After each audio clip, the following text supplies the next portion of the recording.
Hi friends, మన సినీ ఇండస్ట్రీలో daring and dashing hero అంటే మనకు గుర్తొచ్చే హీరో సూపర్ స్టార్ కృష్ణ గారు.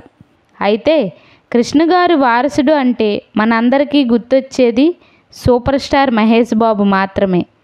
కానీ మహేష్ బాబు కంటే పెద్దవాడు రమేష్ బాబు అనే హీరో ఉన్నాడని ఈ తరం అభిమానులకి చాలా వరకు తెలియదు. అసలు రమేష్ బాబు ఎందుకు సినిమాలకు దూరం అయ్యాడు? రమేష్ బాబు కొడుకు హీరోగా ఎంట్రీ ఎప్పుడు ఇవ్వబోతున్నాడు? రమేష్ బాబు ఎలా చనిపోయాడు తెలియాలంటే ఈ వీడియో మొత్తం చూడండి. మా వీడియో నచ్చినట్లయితే ప్లీజ్ సబ్స్క్రైబ్ చేసుకోండి.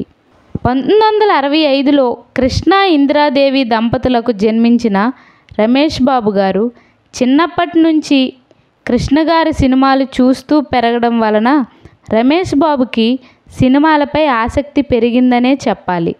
అయితే కృష్ణ గారు నటించిన అల్లూరి సీతారామరాజు అనే సినిమాలో బాలనటుడిగా సినీరంగ ప్రవేశం చేశాడు. అల్లూరి సీతారామరాజు సినిమా ఎంత పెద్ద హిట్ అయింది అన్నది మనందరికీ తెలిసిందే.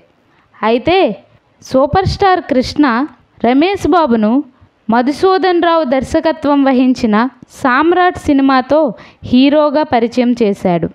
సామ్రాట్ హిట్ టాక్ను సంపాదించుకొని రమేష్ బాబుకి మంచి పేరు తీసుకొచ్చింది.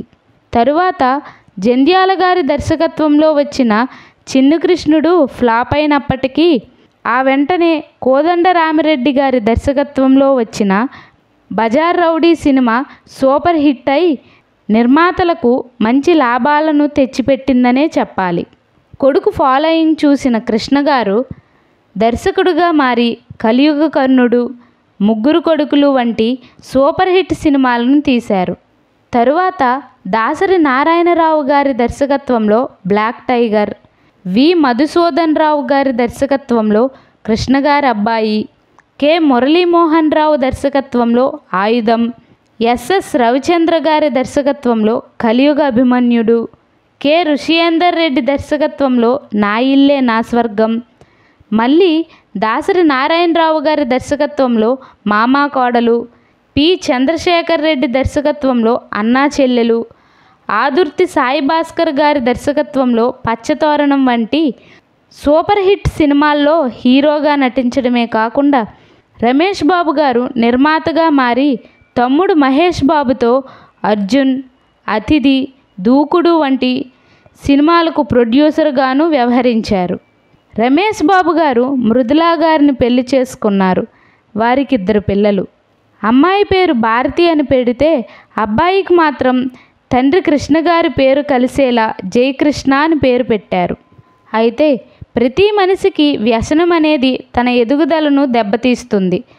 అలాంటి వ్యసనాలే రమేష్ బాబు గారి జీవితాన్ని నాశనం చేశాయనే చెప్పాలి. పేకాటలో అప్పుల పాలై మద్యానికి బానిసగా మారి తన జీవితాన్ని తానే నాశనం చేసుకున్నాడు. అయితే రమేష్ బాబు గారు జనవరి 8, 2022వ సంవత్సరంలో హార్ట్అటాక్తో మరణించారు. అయితే ఇప్పుడు రమేష్ బాబు కొడుకు జయకృష్ణను హీరోగా పరిచయం చేసేందుకు మహేష్ బాబు సన్నాహాలు జరుపుతున్నాడు. జయకృష్ణ హీరోగా ఎంట్రీ ఇచ్చి మంచి గుర్తింపు తెచ్చుకోవాలని మనము మన లక్కీ సినిమాటెక్ ఛానల్ ద్వారా కోరుకుందాం. ఈ వీడియో కనుక మీకు నచ్చినట్లయితే ప్లీజ్ లైక్ చేయండి, షేర్ చేయండి, సబ్స్క్రైబ్ చేసుకోవడం మాత్రం మర్చిపోకండి. Thank you.